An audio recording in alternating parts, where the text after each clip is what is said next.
Good evening class third student RBSC Rajasthan board की books हम लोग पढ़ रहे हैं सब्जेक्ट इंग्लिश। कल तक हम लोग रीड कर चुके थे चैप्टर नंबर 5। आज हमारा चैप्टर नंबर 6 है चार भुजानाथ मंदिर। चलिए देखते हैं ये चार भुजानाथ मंदिर क्या है। Let start. मेरे तो गिरधर गोपाल दूसरो न कोई, मेरे तो गिरधर गोपाल दूसरो न कोई, जाके सिर मोर मुकुट मेरो पति सोई। तो ये जो ब्यूटीफुल भजन है ये किसने लिखा है? Let's see. Have you heard this psalm? Psalm means भजन। यहाँ पे P और L दोनों साइलेंट है। क्या आपने कभी भजन सुना है?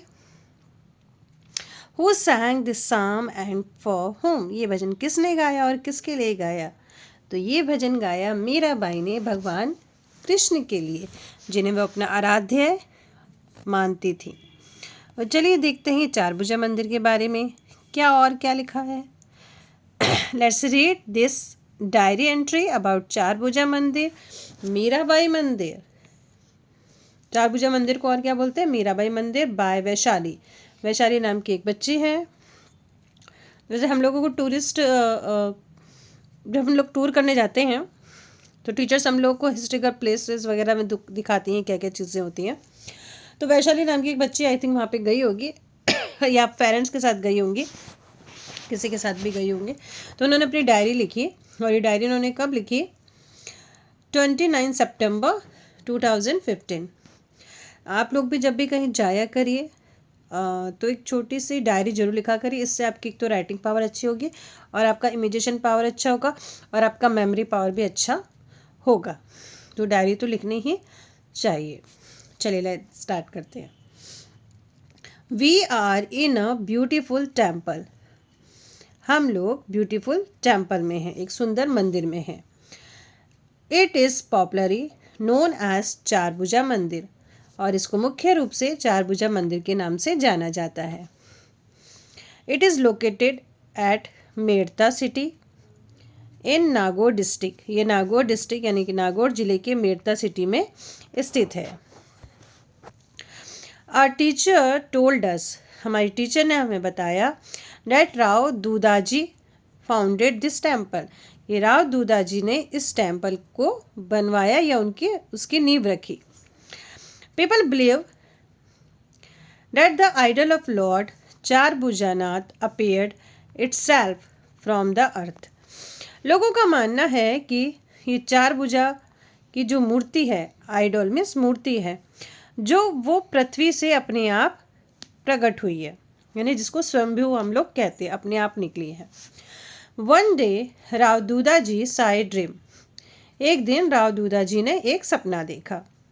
In the dream deity asked. उस सपने में जो देवता थे, या आप कह सकते हो या वो जो मूर्ति थी या देवता ही मान लीजिए, उन्होंने कहा him to build a temple on a very spot. मतलब उन्होंने कहा कि जहाँ पे वो मूर्ति निकली है वहाँ पे आपको एक मंदिर बनवाना है। He followed the given command. और राव दूदाजी ने ऐसा ही किया, उस कमांड को फॉलो किया और वहाँ पे मंदिर बनवा दिया। Dudaji had a grand daughter. Dudaji की एक पोती थी। ग्रैंड डॉटर मतलब पोती थी। नेम्ड मीराबाई, जिनका नाम मीराबाई था। She offered services to the deity. और वो जो देवता थे, भगवान जो चार भुजानाथ जो थे, उनकी वो सेवा किया करती थी। Therefore this temple is called Mirabai temple also. इसलिए इस मंदिर को मीराबाई टेम्पल भी कहा जाता है। There are various statue such as. और यहाँ पे बहुत सारी और मूर्तियाँ थी, जैसे कि Shri Keshav Das, Shri Girdhar Gopal, Mirabai and Jaimal. In the temple, यानी कि उस टेम्पल में ये सब मूर्तियाँ भी थी। Many festival such as Narsingh Chaudas, Janmashtami, Ramnavami, Pavitra Ekadashi of Shravan month, Sawan के महीने में जो पवित्रा एकादशी आती है, आर सेलिब्रेट हियर, इस मंदिर में ये सारे त्यौहार मनाए जाते हैं। On this day special worship is held, और इस दिन स्पेशल पूजा की जाती है। एंड इनचेंटिंग प्रोसेशन मतलब होता है जुलूस, ठीक, of their deities of the temple is taken out, और उस मंदिर की जितनी भी मूर्तियाँ होती है, जितने भी देवी देवता होता है, तो उनका जुलूस निकाला जाता है, भजन वगैरह गा के, चैंटिंग वगैरह करके एक जुलूस निकालते हैं। I have heard about some other famous temple, मैंने और भी कई फेमस टेम्पल के बारे में सुना, such as Dilwara temples of mount Abu, mount Abu के Dilwara temple, Shrinath ji temple of Nathdwara, Nathdwara का श्रीनाथ जी टेम्पल, रणकपुर के जैन टेम्पल, श्री सालासर बालाजी टेम्पल, सालासर बालाजी भी, and Ramdev ji temple of Ramdevra in Rajasthan, और राजस्थान में रामदेवरा टेम्पल के बारे में, जहाँ रामदेव बाबा जी की समाधि स्थल है, आप सबको पता ही है। We all enjoyed the visit, और ये विजिट हम सब ने इंजॉय किया। इसका मतलब टीचर टूर पे लेके गई थी इन बच्चों को। आप भी कभी टूर पे जाते होंगे, अभी तो आप छोटे हो, पर आसपास की जगह तो आप जा ही सकते हो, जस्ट लाइक आसपास भी आपके बहुत सारी जगह देखने की। टीचर्स को कहिए कि वो भी आपको लेके जाए। चलिए देखते हैं activity number 1। Write T for true and F for false statement. T किसके लिए, जो सही है, और एफ किसके लिए, जो फॉल्स है। Charbhujanath temple is located in Rajasthan, Charbhuja temple Rajasthan में स्थित है। यस, बिल्कुल है, राजस्थान में स्थित है चारभुजा टेम्पल, अभी हमने पढ़ा इस बारे में। This is true.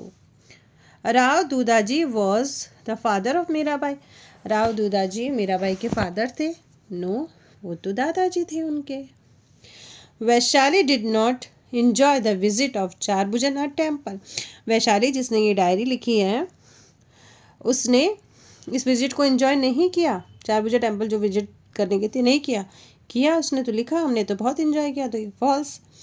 Rao Dudhaji was the founder of Charbhujanath temple, yes, उन्होंने नींव रखी थी इस टेम्पल की। Mirabai offered prayer to the deity every day, Mirabai जो देवी देवता थे, यानी जो चारभुजानाथ जी थे, उनकी प्रतिदिन प्रेयर करती थी, बिल्कुल करती थी। Which deity appeared from the earth, कौन सी डियटी या कौन सी मूर्ति धरती से प्रकट हुई, तो किसकी हुई थी, चारभुजानाथ। क्या लिखोगे आप, चारभुजानाथ। विच की जगह क्या लिख दोगे, चारभुजानाथ। ऐसे भी लिख सकते हो, या फिर आप यहाँ से भी लिख सकते हो।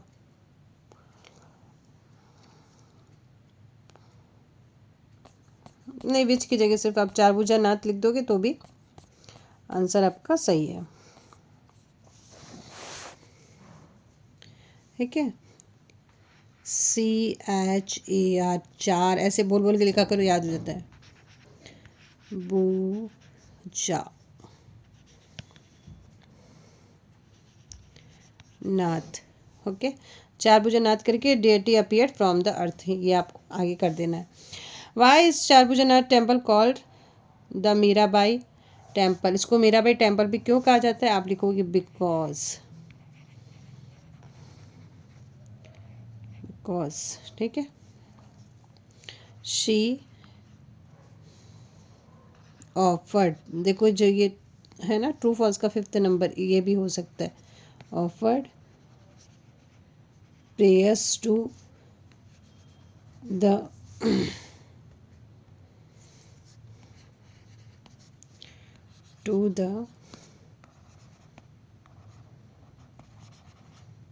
deity every day.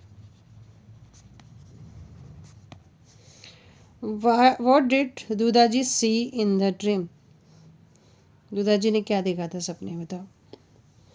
यस, मूर्ति को देखा था, और उन्होंने क्या बोला था कि मेरे लिए मंदिर बना, बस क्या देखा था ये, तो ये आप अपने से करोगे। ठीक है, चलो, मैच द फॉलोइंग ये भी आप अपने से कर सकते हो, बहुत ही सिंपल है। दिलवारा टेम्पल कहाँ पे है बच्चों? ये माउंट आबू में, श्रीनाथ जी नाथद्वारा में। ओके, रामदेव टेम्पल रामदेवरा, सालासर महाराज सालासर, रणकपुर जैन टेम्पल रणकपुर। अब देखो इसमें क्या करना है, सरफिक्स फुल लगाना है।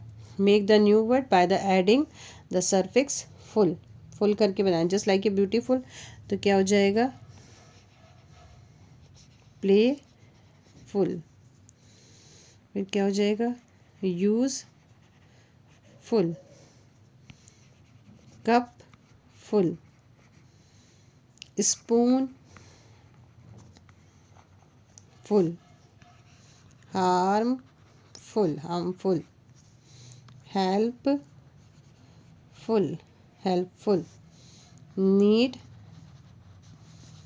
नीडफुल।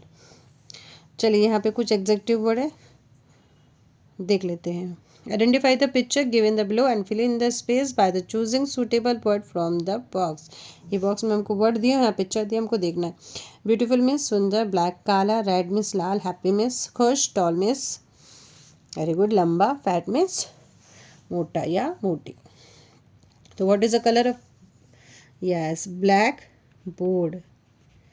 क्या बोलोगे आप, black board. A happy boy, a beautiful peacock. Okay. A fat woman, a red rose, a tall man. Activity number 3.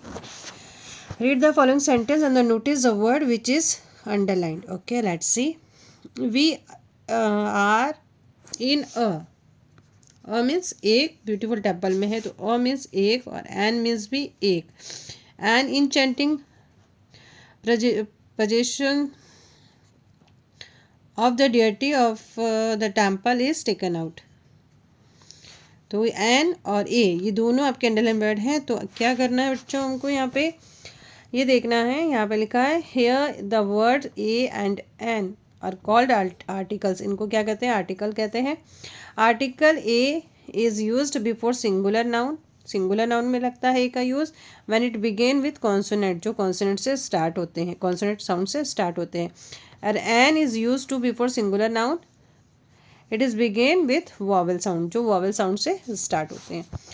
तो कॉन्सोनेंट और वॉवल आपको कॉन्सेप्ट पहले से ही क्लियर है, जब आप लोग क्लास यूकेजी में थे तब आपने कर चुके थे। और अभी आप फिर से देख लीजिए, आपको पता है ना वॉवल कौन कौन से होते हैं, ए ई आई ओ यू। इसके अलावा अगर कोई हमारा साउंड अगर इन वॉवल से निकलता है तो भी हम एन का यूज़ करेंगे। जस्ट लाइक हम लोग बोलते हैं ना एच ओ यू आर, तो आर बोलते हैं, तो ये एच तो साइलेंट रहता है, तो यहाँ भी क्या आ जाएगा, एन आर। ठीक है, इजी ना। चलिए यहाँ पे ए एन का यूज़ करना है। Rao Dudaji saw a dream, the deity asked him to build a temple. देखिए जो क्वेश्चन था ना हमारा कि सपने में डियटी ने क्या कहा था, तो डियटी ने यही कहा था, the deity asked him to build a temple. वो आप आंसर यहाँ से ले सकते हो। We saw an elephant, an elephant क्यों, क्योंकि वॉवल साउंड से शुरू हो रहा है। देयर इज एन इंसेक्ट, ये कहाँ से शुरू हो रहा है, वॉवल से, ऑन द चेयर। ठीक है, इसलिए यहाँ पे ए एन का यूज़ हो गया। Activity number 4, have you ever visit any famous temple या टेम्पल्स ऑफ राजस्थान। क्या आप राजस्थान के किसी और फेमस टेम्पल या टेम्पल्स में गए, यानी मंदिर या मंदिरों में गए हैं। शेयर योर एक्सपीरियंस या फिर experience with your group member, अपने ग्रुप मेंबर के साथ में, अपने फ्रेंड के साथ में डिस्कस करिए आप कहाँ गए। लिसन टू एंड से allowed the name of Hindi month after your teacher. Okay, this is called Hindi month. देखिए आप लोग जो बोलते हो जनवरी फरवरी मार्च अप्रैल, ये हमारे इंग्लिश मंथ है, लेकिन हमारा जो हिंदी मंथ है वो हमारे ये हैं। फर्स्ट हमारा कहाँ शुरू होता है, चैत्र से। जब हमारे चैत्र के नवरात्र स्टार्ट होते हैं ना बच्चों, तब यहाँ से शुरू होता है चैत्र। बैसाख, ज्येष्ठ, आषाढ़, श्रावण, भाद्रपद, आश्विन, कार्तिक, मार्गशीर्ष, पोष, माघ और फाल्गुन। 12 मंथ है ना हमारे। Activity number 5, some musical instrument of Rajasthan are given below. ये राजस्थान के कुछ इंस्ट्रूमेंट हमको दिए गए हैं, म्यूजिकल इंस्ट्रूमेंट।